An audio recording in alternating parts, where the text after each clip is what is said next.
my social media friends.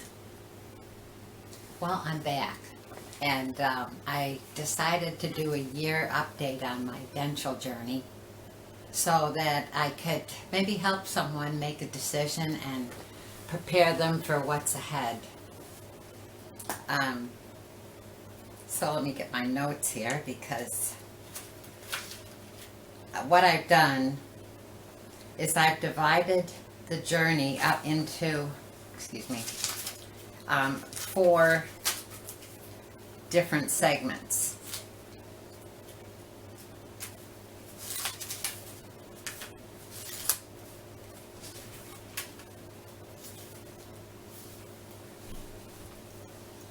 Thought this was going to be simple. Okay. The four different segments are the decision to have the procedure done,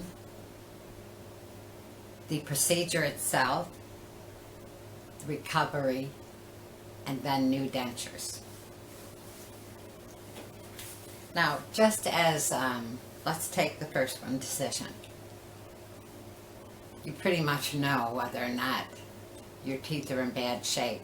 I have seen so many people that try to cover their gum disease up, and you just can't do it. Even if you put those clip-ons, you still have the disease, the denture disease underneath. And with all we've learned about, and a weakened immune system with COVID and everything, you can see how important it is to have your dental health at its maximum. An appendectomy, having your appendix out, costs $55,000. A breast lift is $4,700. A breast implant is anywhere from $4,000 to $12,000. A tummy tuck is $6,000. An angioplasty, where they put the stent in your arteries in your heart so the blood clots don't block the blood flow, that is $32,000 for the hospital stay. Dental implants, $3,000 to $5,000. A full set is $7,000 to $68,000. Now the ones that Aspen has, which I don't know what their price is, I didn't even go down that avenue, but for 4 implants, it's $20,000 to $30,000. And what they do is they have 4 implants, and then your teeth are all like little bridges, and you have to go in yearly and have them removed and cleaned and then screwed back in. Any tooth that you have to have extracted is $700 to $650. Now, I made my decision to not choose a private dentist, to go with Aspen, because they've been around for a long time, and I liked their teeth. If you notice, my teeth aren't straight across. They do look pretty natural. They gave me an estimate when I went in for my first visit. They took x-rays, and we reviewed what my situation was, and decided that they should all come out. And I was given an estimate of $7,385, and they did stay right at that. The costs were for the extraction, for alveoloplasty, and that's when you take the alveolar gum sections that you have that attach your lip to your gum, and then you have it at the bottom, and sometimes you have them in this inside, like I did, and those all have to be removed because your dentures have to fit flush on your gums. Both set of dentures are included here. Semi-permanent are the ones that you are fitted with when you decide to have the procedure done. They make those for you to put in after you have your procedure done. And then your second set, which is included in this, are your permanent dentures, and after your gums have healed, you go back in and you have that permanent set made. Any kind of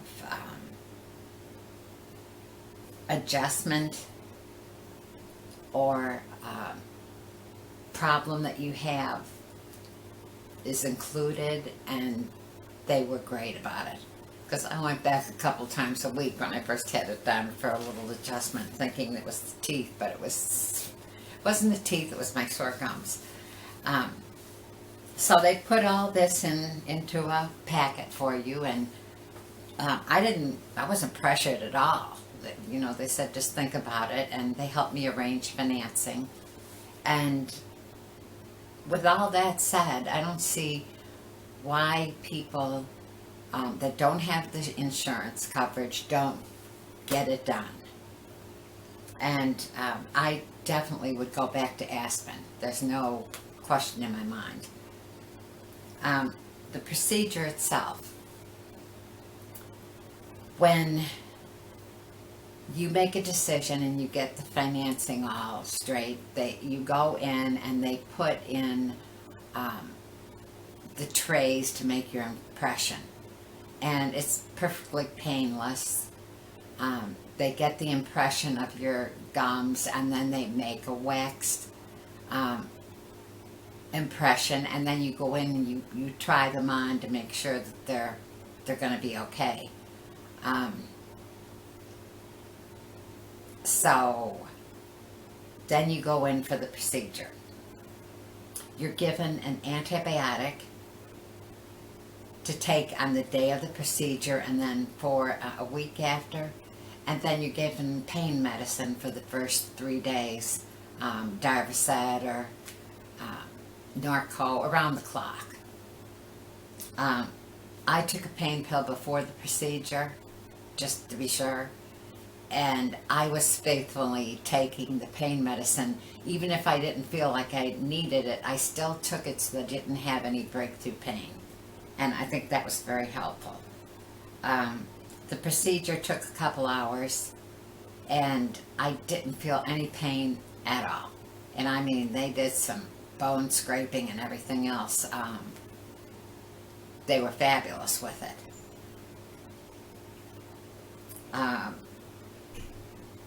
I remained in the office for, a few minutes afterwards, just to make sure that I was okay to drive, because I drove myself in, drove myself back, didn't have any problems.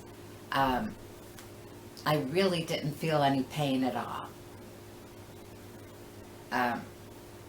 After the 3 days of taking the pain medicine, I did feel discomfort, and I did take a leave.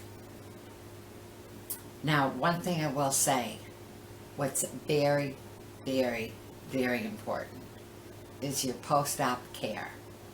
You need to be fastidiously clean. You have a lot of open areas there, and it's in your mouth, which is a breeding ground for infections, and that takes us into the recovery. You're told to, after the first 24 to 48 hours, to do a saltwater rinse a couple times a day. And I found it best to remove the dentures and take some salt on my little finger and just rub my gums, massage them a little bit, very, very gently.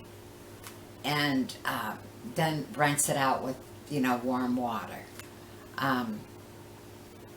I also highly recommend that you get Orajel. And when you have the Orajel, don't put it on your gums. It just doesn't work well, believe me. Put it inside your denture so that you fill the denture cups on the top and the bottom, just, around where your gums are going to meet it. And that helps tremendously. I'm not going to lie, it was very uncomfortable. And I had most of my back teeth removed years ago, so I didn't have that pain to go through. It was mostly just the front part.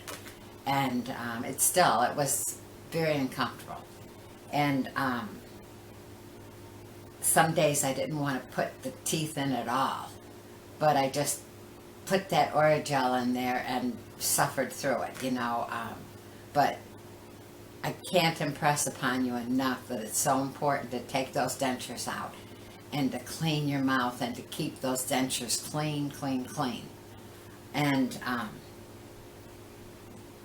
if you do that, you shouldn't have any problems. It should be pretty smooth for you. And then just take the Aleve when you have the breakthrough pain, or when you just notice you're feeling a little uncomfortable. Now it's going to take a while to start eating, so I recommend oatmeal, scrambled eggs, things that you don't have to chew. If you have anything like turkey or chicken or something like that, just grind it up like baby food style. And it's very important that you keep your nutrition up during the beginning of your recovery, because your body's going to need extra protein, and it's just very important to keep your nutrition up. So what you can't eat, cut really fine, cut it up really fine, and just take really small bites. And applesauce, pear sauce, peach sauce. It's very important that you just have, good nutrition to help your body heal the way that it should. I didn't have any problems. That's what I did.